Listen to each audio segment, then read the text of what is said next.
This episode is brought to you by Pause, Breathe, Reflect, the app that can help bring more mindfulness to your everyday moments. Imagine what would be possible if more people could live more mindfully. Hey there, it's Michael. Welcome to the Kintsugi Podcast, a show for perfectly imperfect people everywhere. Well, 2024, it's a wrap, baby, at least according to Spotify. If you're a member, I am, you received your 2024 wrap this week, filled with a whole bunch of information on how you spent your time on their platform. If you're not familiar with a Spotify wrap, if you're not a member of their platform, what this is, it's a year in review. It came out actually on my oldest daughter's birthday this week, which took away from some of the joy because all of her friends were sharing their wrap on social media. Spotify first started this back in 2016 and it's become a bit of a cultural phenomenon for at least the members of Spotify. It highlights everyone's top artists. Mine was The Beaches from Toronto, Canada. Which podcast you spent most of your time listening to? Hopefully Kintsugi was in your top 5. How many different artists you listened to? I listened to over 900 different artists. And how much time you spent listening. Now, to be transparent, I spent close to 40,000 minutes listening to music and podcasts on Spotify. Most of it was probably in the background or when I was leading meditations for our live Pause, Breathe, Reflect meditations that I do throughout the week. And some were during long drives back home to Rochester to take care of my dad. And other times I was just riding my bike inside, of course, for safety. I don't like to listen to things when I'm outside. So sometimes I was paying attention and sometimes the music and the podcast was just on as background. But it's a really cool thing and Spotify does an amazing job bringing it all to your attention. And it's fun to share. It's fun to look back at the year. So I would queue up some music, but we got some copyright issues, so we're not going to do that. In a lot of ways, we look at time as our most precious resource. You've heard people say this. I've said it. I've said it here on Kintsugi at the tail end of every show. But as I've gone through this year, 2024, I no longer believe that time is our most precious resource. In essence, time is neutral. It's a container, a pitcher, a pint, however you want to describe it. And what we do in that container, how we use our time, that shapes our lives. So it's really about attention. And I'm not going to make a case that attention is our most precious resource. I'll make a case for something else later on in this episode. But attention and intention, if you listen to a show in chapter 2 of the Kintsugi Podcast with Dr. Casey Holmes, she talked about how happiness is driven by the intentions we set, how do we want to spend our time, and where do we place our attention. When I did my TEDx talk back in 2017 in Vegas in front of 1,500 people from Deloitte, the idea that I was trying to spread, the idea worth spreading in TEDx speak, was that we go where our eyes go. So wherever we place our attention, that's how our lives are going to go. And if we're talking about Spotify, maybe we go where our ears go, all that different noise that we have in our head. We live in a pretty noisy world. So the wrap shows us just a slice of where we've placed our attention this year. And unintentionally, I think it invites us to be curious about how we might have allocated our attention overall. Like, wouldn't that be pretty wild if there was a platform that could look at your whole life? AI might do this in the future. And they could look back and tell you exactly how you spent your time, but most importantly, where you placed your attention.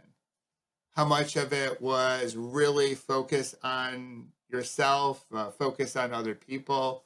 How much time did you spend multitasking? How much time were you distracted?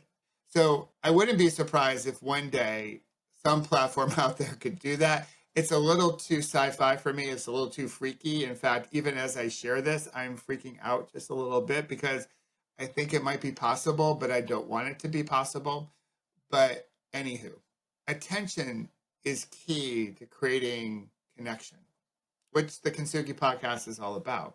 And we live in a divided world. So one idea that I want to share with you in this episode is perhaps we can take a step forward in reclaiming our attention in our economy and also just a system that wants us to be distracted. Now, here's a little fun fact. I'm not sure how fun it is. It could be like really disturbing to you. It was disturbing to me. But just for giggles, I put into Chat GPT this prompt. And here's the prompt.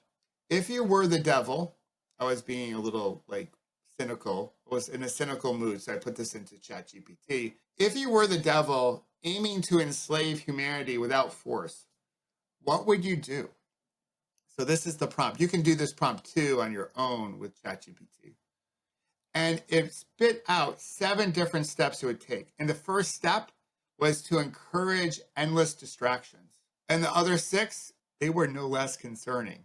The whole thread that ChatGPT played back off of that one prompt had me freaking out because it hit a little bit too close to home as we know it, like home as society, like what's happening in society right now. It's actually a playbook to, get us not to live the most fully awake or with the most happiness or joy or however you want to define it for yourself. But the top answer was distract people. And when you think about it, we have plenty of distractions.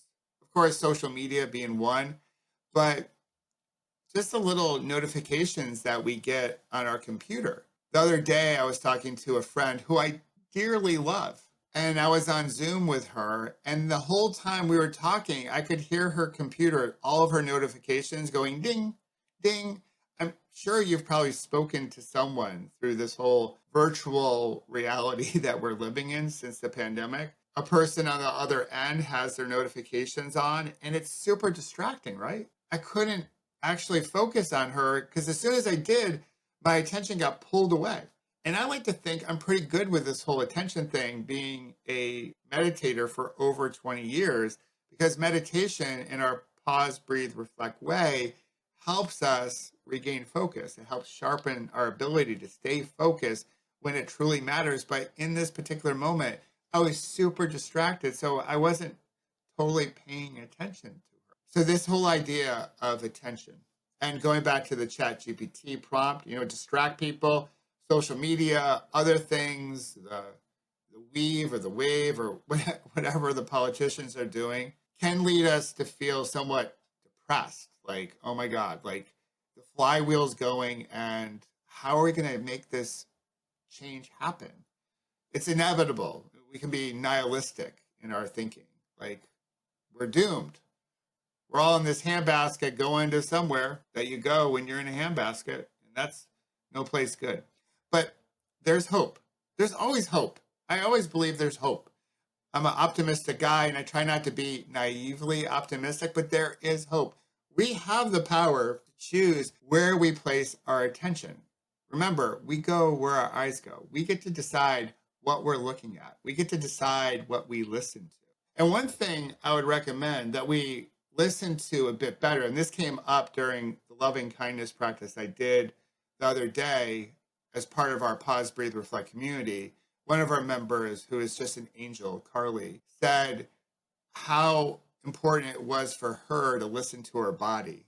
And so I will submit here that time is not our most precious resource.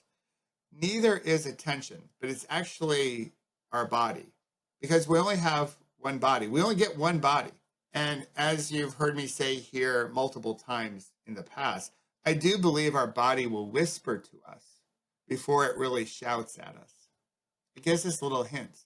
Now, some of those little hints are just a little bit of a tweak, nothing to Google, because a lot of times we feel something in our body if we are paying attention to our body. And we run to Google med school, and that freaks us out. But it is important to hear what our body's telling us. And one of the best ways to do that is spend some time in the morning, not on your phone, not on your computer. Maybe get a glass of water or whatever wakes you up, maybe a little movement, and just listen to what the body is sharing with you. That's why the body scan meditation is one of our cornerstone practices that's part of our Kintsugi and our Pause, Breathe, Reflect community. So I believe that our body is our most precious resource because you can't get another one. I also think that we can do a better job paying attention to each other because whether we like it or not, we are profoundly connected. Even when we feel divided and we feel like that person over there is nothing like me, but I'm here to tell you, we're all pretty much the same. We're all connected. And yeah, we have different worldviews, but I do believe that most people out there have a like-heartedness. We might want to offer different solutions to get to where we want to get to, but we are all connected.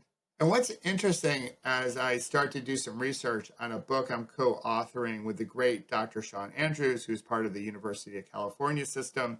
She's a professor out there on organizational management and leadership, and we're going to put together a book looking at work culture and very specifically how to bring men into more of a conversation around work culture. And I will say, yes, diversity, equity, inclusion efforts, which right now there's some backlash to that. And I think there's backlash because we didn't get it right. We didn't really define what those terms really were. And now you see some of the outcomes of that. Very specifically, Walmart pulling back, maybe even the University of Michigan.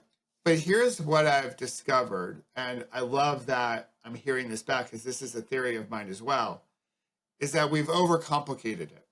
What people tell me when I do the research interviews with them is that really what they thirst for, what they want for their work culture is just to pay attention to one another, just be a better human. And I think the diversity, equity, and inclusion efforts out there gotten all messed up in some of the metrics, but really what we're talking about is just be a better human. Pay attention to each other, and we can do that. How often, again, if you're on a Zoom, the notifications are going, or you're talking to someone and they're scrolling on their phone as you're trying to talk to them, we're not paying attention to one another. We're going way too fast. So we don't see each other. Or we tend to look at the other person as just a resource to help you get through this next transactional event that happens to be on your to-do list. When we slow down enough to be thoughtful and truly see the humanity in each of us, we acknowledge that we're all going through something, that we all carry rocks in our backpack, then I think we can find a way to get better connected because ultimately attention is connection. When we pay attention to one another, then we've set up an environment where we can have better connection. So in a world that really thrives on distraction, pulls us into endless scrolls and mindless clicks and all that stuff, sometimes we miss the things, the alerts that we should pay attention to, like the alerts from our body or notifications from our friends and our family and our colleagues, or just really important emergency, like weather-related alerts, like what happened out in California just several days ago with the earthquake and the tsunami alert or tsunami warning. So with all this noise, it's hard to decipher what is something we should pay attention to and what is something we shouldn't. But we can make this shift. We can reclaim our attention, and we can do it almost in a form of resistance, of defiance, of fight. We can choose where we want to place our attention and on whom. And we can disrupt the system. We can disrupt the system that's designed to exploit us. The power brokers want us to be distracted. And by doing this, by taking some small steps right now, we can help regain a little bit more control over our time, energy, and our life. So I'll leave you with 3 questions to consider as you think about 2025 to help you think about attention so you can build better connection in the new year. So what truly brought you joy and fulfillment this year? What was it? What were those activities? Who was around you? What were you doing? The second one is, where did you feel drained or detached? Because you can spend an hour of distracted time and just feel totally drained, or you can spend like a minute or two and feel totally awake. It can be transformative. So again, time is just a container. What we do with the time, that's what matters. And who we do it with matters. Here's the third question. How could you pay just a bit more attention to your body, what your body needs? Because your health is priceless. When you don't have your health, you trade almost anything to have it. So make 2025 the year that you really pay attention to your body, because that will shape how you experience the world, how you experience this one wild and precious life that Mary Oliver writes about. And one thing you can do, this is an offer, I'm doing these free smartphone wellness checks, because one thing that grabs at our attention day in and day out are our smartphones. They're great tools, but it's important to have the right tools in that toolbox if you want to look at the smartphone as a toolbox. And all the apps are tools. So we can look at our toolbox, our phones differently. So I'll encourage you to take my free smartphone wellness check. And when you do, I'll play back to you a personalized report, a little bit of a wrap, if you will. And I'll offer up practical ways you can change your relationship with your phone so you have more energy and more focus and more attention for the things in life that matter the most to you. So I hope you'll do it. You can see the link in the show notes. So again, thanks for being around for our next chapter, chapter 3, as we head into 2025. I appreciate you. I'm grateful for you. And until we connect again next week, let's celebrate our scars as golden symbols of strength and resilience. And remember that where you place your attention is a gateway to better connection in your life.